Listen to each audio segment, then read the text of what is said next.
All right, here we go. Monday morning again.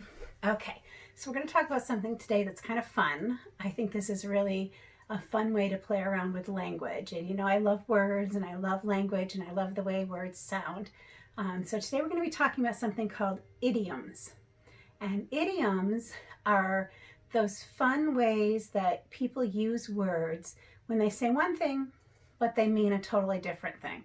And we've talked a lot about this in our reading conferences when I've been talking with you individually the past couple of weeks, because I've noticed that a lot of your books have these idioms in them, a lot of figurative language, but several of them are using idioms.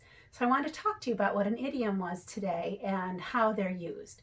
So one of the most common idioms that we hear a lot is the idiom, it's raining cats and dogs.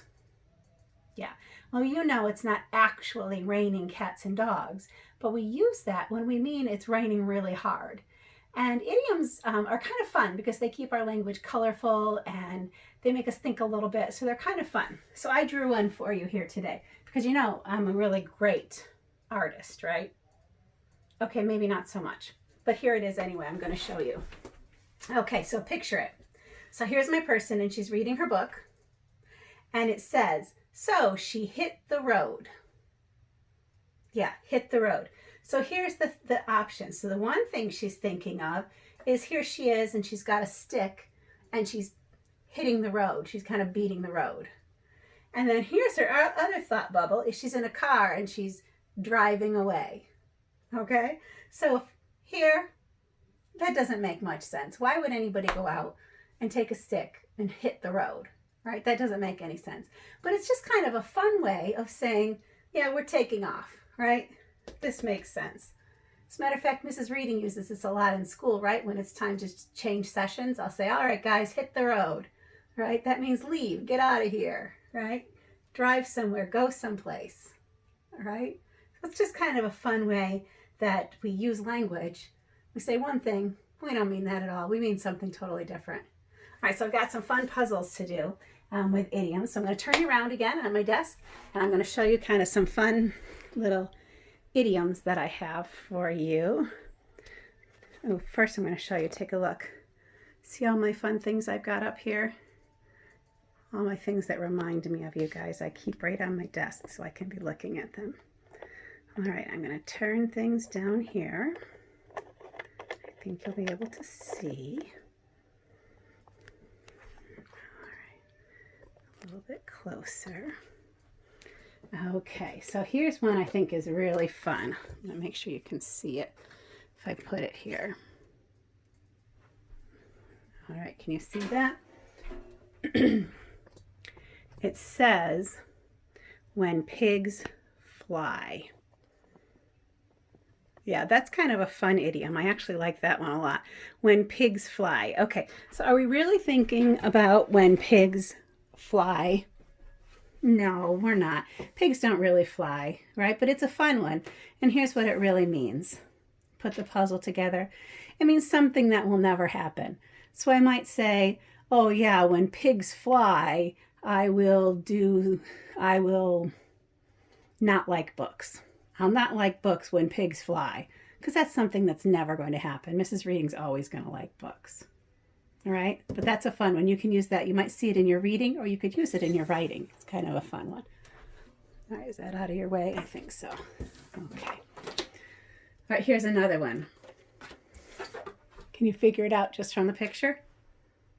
Sometimes I say this to kids in class. I'll say, is your head in the clouds? Now, I know you're not really tall enough to have your head in the clouds. That's just ridiculous. But here's what it really means. Are you unable to concentrate? Or are you daydreaming?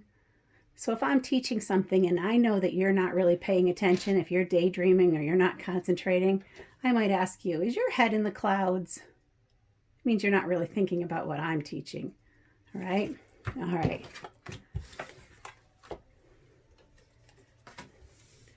Can you figure this one out just by the picture? I see butterflies. I see a person. Butterflies in my stomach. Have you seen that one? I know Abby Law has told me about this one before. Right before she's about to go on stage, sometimes she says that she has butterflies in her stomach. Abby R. has told me about this one sometimes too. Sometimes she said on her first day of school she felt this way, and about going on the bus she was really had butterflies in her stomach. This is what they really meant. A feeling that they had when they're nervous or excited. It's that kind of fluttery feeling you have in your belly. There's of course not real butterflies in your stomach. That would be kind of gross.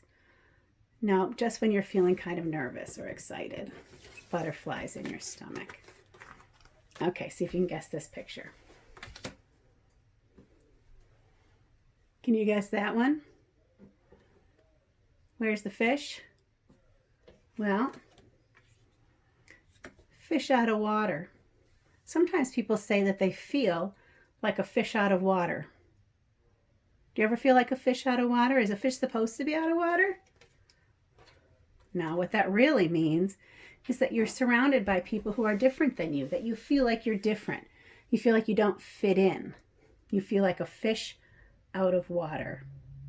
Maybe you're in a place where you just don't feel like you really fit in there. There's people around you that you don't know. Maybe you're the youngest and there's a whole bunch of big kids around and you feel like you're just different from them and you don't fit in very well because they all have different interests than you or something. Okay. Can you guess this one? Oh, I love this one. Can you guess this one? Yeah. That one says a can of worms. You ever heard that one? Oh no, don't open up a can of worms. If you say that, you're just going to open up a can of worms. You don't really have a can of worms. That's also really gross. But really what it means is that you do or say something that might cause problems. Saying, oh, don't even start. Don't even start with that. You'd be opening up a can of worms. You might read that in one of your books. Or you might want to use it in a story. That's a great visual in a story. A can of worms. All right, I got a couple more. Do you know what this one is? That's his shoulder. Can you guess? Cold shoulder. You know what it means to give somebody the cold shoulder? Have you ever done that? It means that you're being unfriendly to someone on purpose. If you say, oh, I'm mad at them, I'm going to give them the cold shoulder. And you don't maybe ignore them or you don't talk to them. Or maybe somebody's giving you the cold shoulder. Or you try to go talk to your friend and they're kind of ignoring you. Yeah, this isn't a very nice one. And you can tell because a cold shoulder doesn't feel very good, right? All right, last one. I know you're going to get this one just like that. As soon as I show you. This one is from Ember.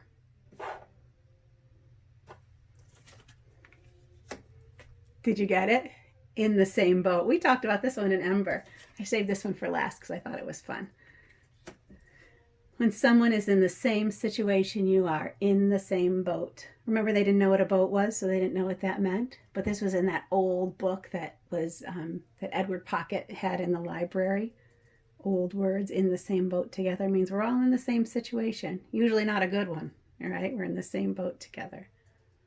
All right, so those are some idioms. And for your IXL today, you are going to have some idiom practice. They're going to show you some idioms and you're going to try to guess what they mean. So it's kind of like a puzzle today.